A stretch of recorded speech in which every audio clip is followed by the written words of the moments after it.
আসসালামু আলাইকুম। সিলেট স্ট্রাইকার্সের ঘুরে দাঁড়ানোর সময় যখন রেসে টিকে থাকার সময় ঠিক তখন সিলেট স্ট্রাইকার্স হেরে বসলো এবং সেখানে হারার কারণ যদি আপনি দেখেন তাহলে অনেক কিছুই বলা যাবে। কিন্তু এই মুহূর্তে যে পয়েন্টের কারণে আসলে সিলেট স্ট্রাইকার্স এত বড় রান চেজ করতে পারে নাই তা হচ্ছে নাজমুল ইসলাম অপুর বোলিংয়ের কাছে আসলে সিলেট স্ট্রাইকার্স হেরে গেছে।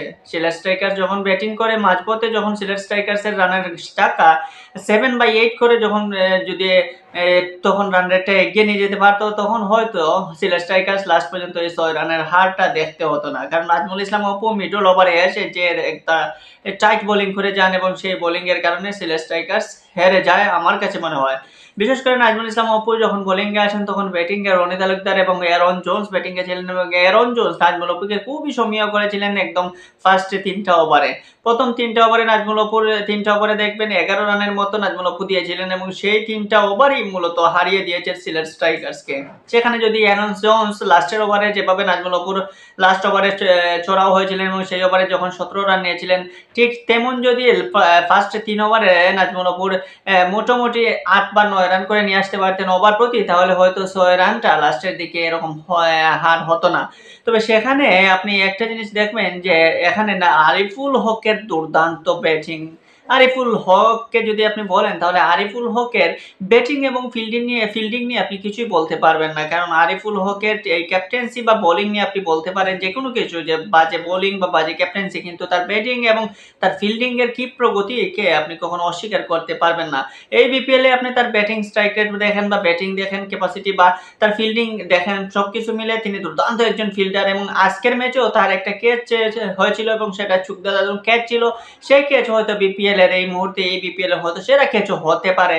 ইনজুরিকে প্রায় ইনজুরি হয়ে যেতে পারতেন এরকম একটা কঠিন ক্যাচ নিতে গিয়ে। কি একটা রিস্ক নিয়ে ক্যাচটা নিয়ে লুফে নিয়েছেন এই আরিফুল হক। তাই আরিফুল হকের আপনি ব্যাটিং বা এই ফিল্ডিং এ কিছু বলতে পারবেন না। আজকের ব্যাটিংটা দেখেন, যখন দল একদম থেমে থেমে যাচ্ছিল, থমকে যাচ্ছিল, এইরকম একটা চেজ করতে গিয়ে যখন রনি তালুকদারও শেষ পর্যন্ত আউট হয়ে গেলেন তখন কিন্তু আরিফুল হকই মূলত ম্যাচে ফিরিয়েছিলেন। আরিফুল হকই মুস্তাফিজকে ওভার বাউন্ডারি মেরেছিলেন, ছক্কা মেরে মোটামুটি রানের গতি সচল রেখেছিলেন। আরিফুল হকই কিন্তু মুকিদুল বা তিসারা পেরেরার মতো, তিসারা পেরেরা আজকে যখন টাইট একটা বোলিং করে যাচ্ছিলেন সেই তিসারা পেরেরাকেও অ্যাটাক করেছিলেন আরিফুল হক।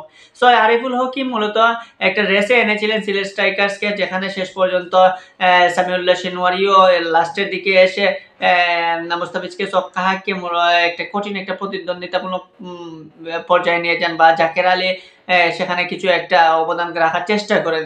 তো সেই আলোকেই বলা যায় যে 197 রানটা ছেজেবল রান ছিল এবং সেখানে যদি সিলেট স্ট্রাইকার্স এর মিডল ওভার এই তিসারা পেরেরা এবং নাজমুল অপুকে যদি সঠিকভাবে খেলতে পারতো, বিশেষ করে নাজমুল অপুর ওভারগুলো বেশিরভাগ ক্ষেত্রে চাপে ফেলে দিয়েছিল সিলেট স্ট্রাইকার্সকে।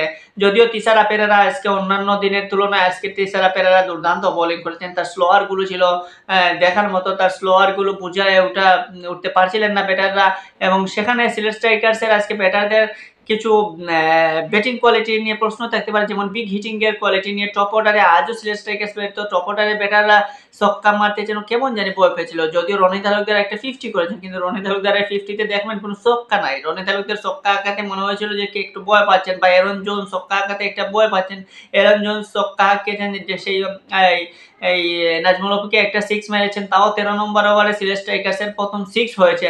লাস্টের দিকে আরিফুল হকের ছক্কাগুলোই ছিল একমাত্র দেখার মতো। তাই সিলেট স্ট্রাইকার্স এই রেসে টিকে থাকতে গিয়ে বাধা পেল ঢাকার কাছে এবং ঢাকা ক্যাপিটালস মধুর একটা প্রতিশোধ নিল। সিলেটের মাটিতে সিলেটি ঢাকাকে হারিয়েছিল, এবার চট্টগ্রামে গিয়ে ঢাকা সেটা শুধরে নিল।